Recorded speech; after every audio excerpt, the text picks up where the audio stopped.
SP9 मराठीमध्ये आपले स्वागत। तर पाहुयात आजच्या टॉप 9 न्यूज।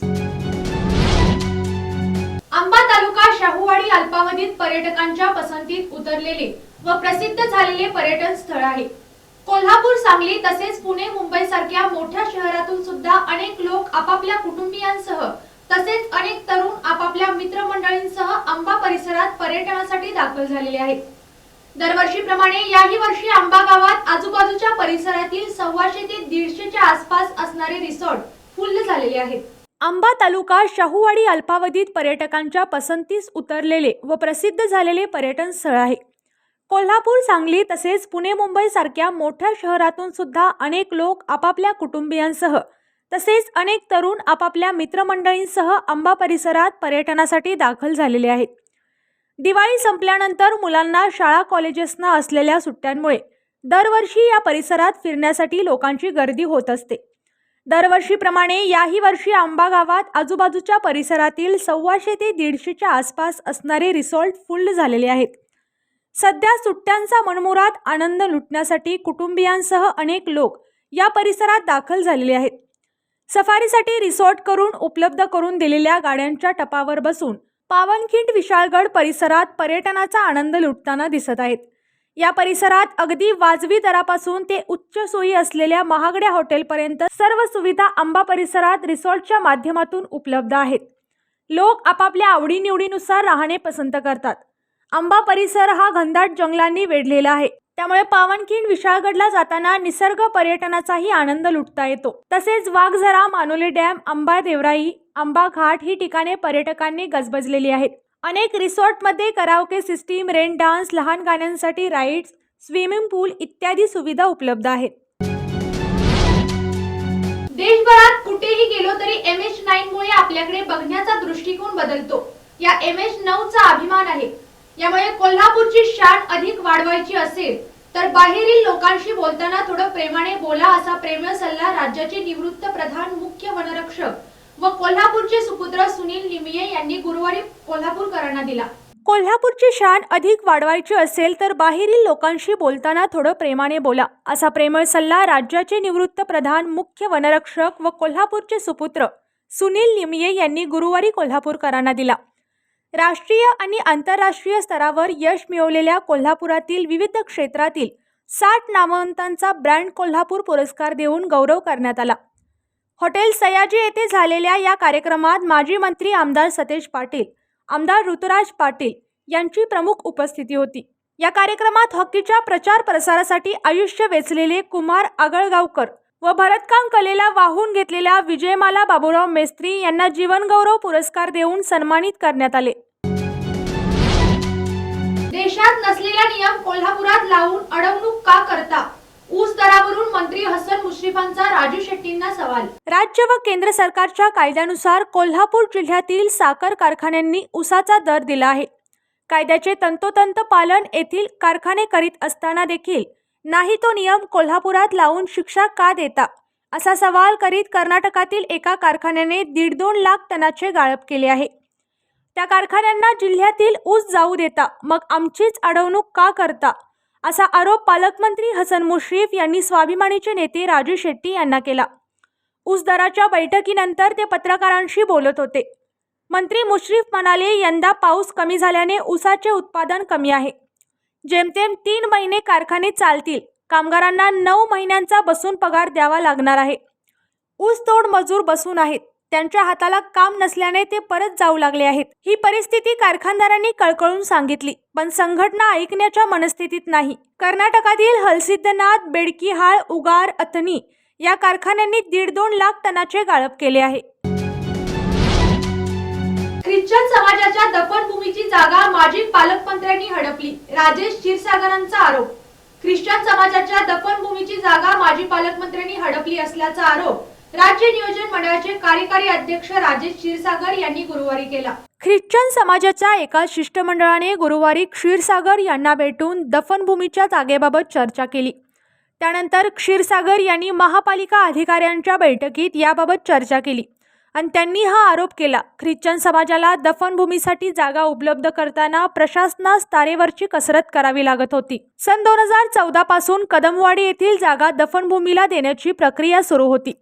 जिल्हाधिकारी कार्यालयात झालेल्या बैठकीत ही जागा दफनभूमीसाठी देण्याचा निर्णय घेण्यात आला होता. असे असताना सद्यस्थितीत ही जागा डी.वाय. पाटील महाविद्यालय या संस्थेला देण्यात आली असल्याचे दिसत आहे. पालकमंत्री म्हणून काम करताना जनतेचे पालकत्व स्वीकारून जनतेच्या जागा हडपण्याचे पाप माजी पालकमंत्र्यांनी केले असून याचे उत्तर जनताच त्यांना देईल, अशी टीका क्षीरसागर यांनी केली. मराठा आरक्षणासाठी राज्याच्या कानाकोपऱ्यातील मराठा समाज आज एकवटला आहे. त्यामुळे सरकार आता पुरावे शोधू लागले आहे. गेली 70 वर्ष ओबीसी नेत्यांचा सरकारवर प्रभाव होता, परंतु आता सरकारला मराठ्यांचे पुरावे सापडू लागले आहेत. समाजाच्या वतीने मराठा आरक्षणाला पाठिंबा देत जरांगे पाटील यांचा घोंगडे व घुंगराची काठी देऊन सत्कार करण्यात आला. सरकारला मराठ्यांचे पुरावे सापडू लागले आहेत. मराठ्यांना आरक्षण न देता त्यांना दाबून मारण्याचा कोणी प्रयत्न केला? गेल्या 70 वर्षापासून मराठ्यांचे वाटोळे कोणी केले? त्यांचे नाव आता आम्हाला कळायला पाहिजे, असे आवाहन मराठा आरक्षणाचे नेते मनोज जरांगे पाटील यांनी सरकारला दिले. यावेळी त्यांनी राजकारणातील भाऊसाहेब भैयासाहेब यांच्या मागे न लागता लेकरांना अभ्यासाकडे वळवा, असा सल्ला मराठ्यांना दिला. मराठा आरक्षणासाठी लढणारे मनोज जरांगे पाटील हे पश्चिम महाराष्ट्राच्या दौऱ्यावर असून त्यांची सांगली जिल्ह्यातील विटा येथे पहिली सभा शुक्रवारी सकाळी झाली. यावेळी हजारोंच्या संख्येने मराठा समाज एकवटला होता. शहरात अक्षरशः भगवे वादळ आले होते. जरांगे पाटील यांचे सकाळी 10:30 वाजता सभास्थळी आगमन झाले. यावेळी धनगर समाजाच्या वतीने मराठा आरक्षणाला पाठिंबा देत जरांगे पाटील यांचा घोंगडे व घुंगराची काठी देऊन सत्कार करण्यात आला.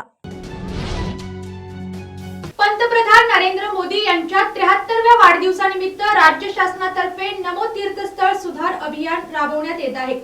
या अंतर्गत राज्यभरातील 73 ऐतिहासिक धार्मिक स्थळांची सुधारणा करण्यात येणार आहे.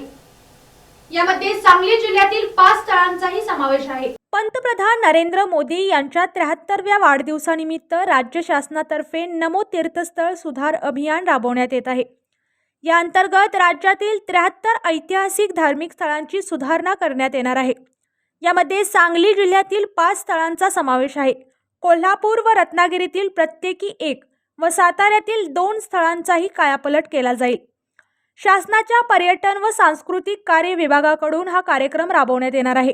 या अंतर्गत मंदिराचा जीर्णोद्धार, भाविकांसाठी प्राथमिक सुविधा उपलब्ध करणे, परिसराचे सुशोभीकरण, डिजिटल दर्शन आदी उपक्रम राबवण्यात येणार आहेत.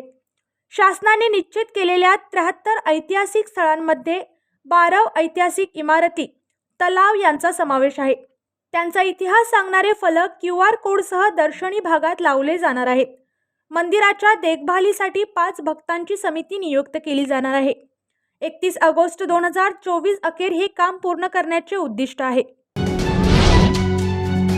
कार्तिकी एकादशी निमित्त दक्षिण मध्य रेल्वे विभागाने 3 विशेष रेल्वे गाड्यांच्या 6 फेऱ्या पंढरपूरला सोडण्याचे नियोजन केले आहे. यामुळे या कालावधीत मराठ्यांकडून पंढरपूरला जाणाऱ्या वारकऱ्यांची गैरसोय दूर होणार आहे. कार्तिकी एकादशी निमित्त दक्षिण मध्य रेल्वे विभागाने 3 विशेष रेल्वे गाड्यांच्या 6 फेऱ्या पंढरपूरला सोडण्याचे नियोजन केले आहे. त्यामुळे या कालावधीत मराठवाड्यातून पंढरपूरला जाणाऱ्या वारकऱ्यांची गैरसोय दूर होणार आहे.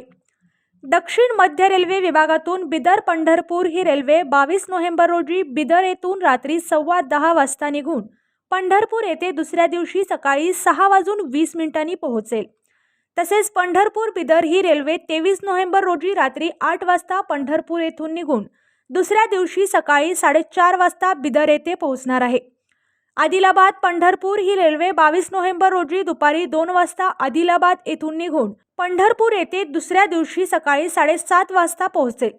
पंढरपूर आदिलाबाद ही रेल्वे 27 नोव्हेंबर रोजी रात्री 8 वाजता पंढरपूर येथून निघून दुसऱ्या दिवशी दुपारी 12 वाजता आदिलाबाद येथे पोहोचेल.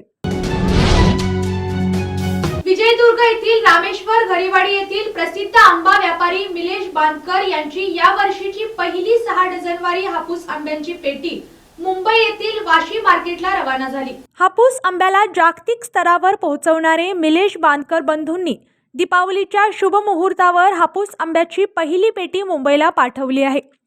ऑगस्ट ते सप्टेंबर काळात त्यांचा आंबा कलम बागेत मोहर आला होता. हा मोहर त्यांनी मेहनत करून वाचवला. या काळात पाऊस होऊन सुद्धा कोणत्याही झाडाला छप्पर न करता त्यांनी आलेला आंबा मोहर वाचवला. त्यांच्या आंबा बागेत 4 पेट्या आंबा अजून असून पुढील आठवड्यातच हा आंबा मुंबई वाशी येथे रवाना होणार असल्याचे मिलेश बांदकर यांनी सांगितले.